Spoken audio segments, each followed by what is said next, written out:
علیہ الصلاۃ والسلام کی فہرست میں جب ہم مطالعہ کرتے ہیں کہ اللہ تعالیٰ کے کون کون کیسے کیسے نبی تھے،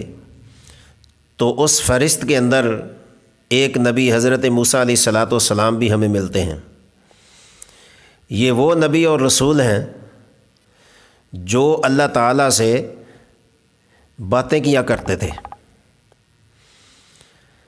تو حضرت موسیٰ علیہ السلام نے ایک مرتبہ اللہ تعالیٰ سے دعا مانگی کہ اے پروردگار، جنت اور دوزخ برحق ہے، میرا اے پروردگار آپ سے ایک سوال ہے، ایک تمنا ہے، ایک آرزو ہے کہ جو جنت کے اندر میرا ساتھی ہوگا اس ساتھی کو مجھے دنیا میں دکھا دے۔ بہت بڑا سوال ہے حضرت موسیٰ علیہ السلام کا، اور اللہ تعالیٰ کے وہ لاڈلے نبی ہیں کہ جو کہتے ہیں اللہ تعالیٰ اس دعا کو پورا کرتا ہے۔ تو رسول اللہ صلی اللہ علیہ وسلم نے یہ چیز ارشاد فرماتے ہوئے فرمایا کہ میرے جو دنیا میں دو وزیر ہیں وہ حضرت عمر اور حضرت ابو بکر صدیق رضی اللہ تعالیٰ عنہما ہیں، اور موسیٰ علیہ السلام نے دعا فرمائی کہ میرا جنت میں جو ساتھی ہوگا یا اللہ مجھے وہ دنیا میں دکھا دے۔ تو نبی اکرم صلی اللہ علیہ وسلم کو بھی اللہ تعالیٰ نے دنیا کے اندر جنت کے ساتھی دکھا دیے، اور موسیٰ علیہ السلام کو بھی اللہ تعالیٰ نے ان کی دعا قبول کرتے ہوئے فرمایا کہ اے موسیٰ، اگر اپنی جنت میں اپنا ساتھی آپ دنیا میں دیکھنا چاہتے ہیں تو جائیے فلاں شہر فلاں بازار کے اندر فلاں آدمی ہے، اس کے ساتھ جا کے ملاقات کیجئے اور دیکھیے وہ کیا کرتا ہے۔ اب یہاں سمجھنے کی بات ہے، اللہ تعالیٰ نے یہ نہیں فرمایا کہ اے موسیٰ فلاں مقدس جگہ پہ چلے جاؤ جہاں عبادت کی جاتی ہے، وہاں کوئی ابدال بیٹھا ہوگا، وہاں کوئی ولی بیٹھا ہوگا، وہاں کوئی بزرگ بیٹھا ہوگا، وہاں کوئی غوث اور قطب بیٹھا ہوگا، وہاں کوئی ابدال بیٹھا ہوگا، وہاں کوئی نمازی پرہیزی بیٹھا ہوگا۔ کسی کا نام نہیں لیا اللہ تعالیٰ نے، فرمایا جاؤ بازار کے اندر فلاں شخص ہے اس سے ملاقات کرو۔ موسیٰ علیہ السلام اللہ تعالیٰ کے حکم کے مطابق تشریف لے گئے۔ اسی بازار میں جب گئے تو اس نام کا آدمی گوشت بیچ رہا ہے، قصائی ہے۔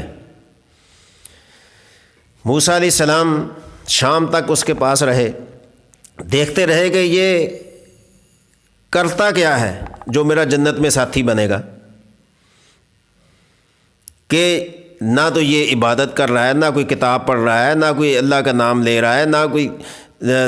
کسی عبادت میں مشغول ہے، تو اللہ تعالیٰ نے یہ کیسے فرما دیا کہ یہ تیرا جنت کا ساتھی ہے؟ اندر ہی اندر یہ سوچ رہے ہیں۔ تو خیر وقت گزرتا گیا، شام ہوئی، اس نے اپنا گوشت بیچا اور کچھ گوشت کا ٹکڑا اس نے اپنے ساتھ لیا اور دکان بند کر کے اپنے گھر کی طرف چل دیا۔ تو موسیٰ علیہ السلام نے اس سے پوچھا کہ اے بندہ خدا، اگر آپ کی اجازت ہو تو میں آپ کے ساتھ جا سکتا ہوں؟ تو اس نے کہا جی بالکل آپ جا سکتے ہیں۔ تو موسیٰ علیہ السلام اس کے ساتھ ہو لیے۔ تو کیا دیکھتے ہیں کہ وہ اپنے گھر پہنچا، جب گھر گیا تو جو اس نے گوشت کا ٹکڑا اپنے ساتھ لیا تھا دکان سے، اس کو اس نے ٹکڑے کیے، یعنی بوٹیاں بنائیں، اس کو تیار کیا، اس کو آگ پہ چڑھایا، اس کو پکایا، پھر آٹا گوندتا ہے، پھر روٹی تیار کرتا ہے۔ جب روٹی پک جاتی ہے، سالن تیار ہو جاتا ہے، تو کھانا تیار کر کے وہ ایک چارپائی کے پاس رکھتا ہے، اور چارپائی کے اوپر ایک بڑھیا ہے، اس کو سہارا دے کے وہ اٹھاتا ہے، بٹھاتا ہے، پھر لقمے توڑ توڑ کر روٹی کے اس کے منہ میں ڈالتا ہے، کھانا کھلا کر اس کا منہ صاف کر کے، تو وہ بڑھیا اپنے ہونٹ ہلاتی ہے تو وہ بندہ اپنے کان اس بڑھیا کے منہ کے پاس لے جاتا ہے بات سننے کے لیے۔ تو بندہ سوچتا ہے کہ یہ کیسے ہو سکتا ہے؟ اب اس آدمی کو، اس کسائی کو نہیں پتا کہ یہ جو میرے ساتھ شخص آیا ہے یہ عام انسان ہے یا اللہ کا نبی ہے، اس کو بالکل خبر نہیں ہے۔ جب یہ سارا معاملہ موسیٰ علیہ السلام نے دیکھا تو آخر میں پوچھتے ہیں کہ اے بندہ خدا، یہ کون ہے بڑھیا؟ تو اس نے کہا یہ میری ماں ہے، میں روزانہ اس کے لیے کھانا تیار کر کے اس کو سہارا دے کے بٹھا کے کھلاتا ہوں، پلاتا ہوں، جب صبح جاتا ہوں اس کی تمام ضروریات کو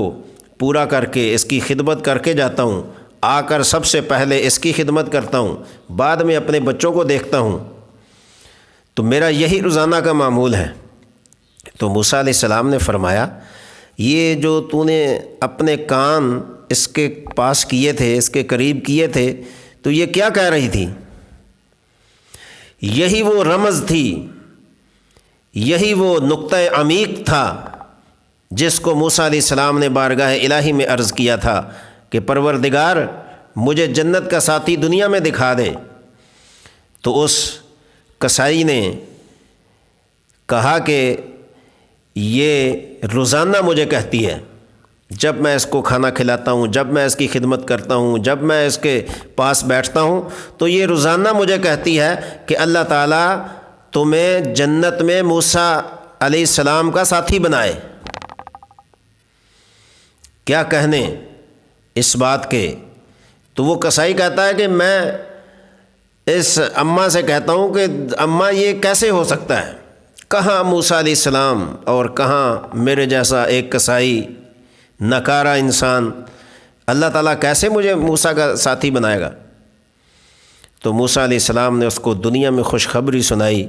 کہ واقعی اللہ تعالیٰ نے جو مجھے آپ کے پاس بھیجا ہے وہ اسی لیے بھیجا کہ آپ جنت میں میرے ساتھی ہیں، اور اس بڑھیا کی دعا اللہ تعالیٰ قبول کر چکا ہے۔ تو سامعین، یہاں سے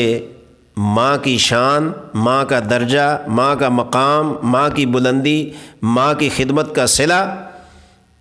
پتہ چلتا ہے۔ تو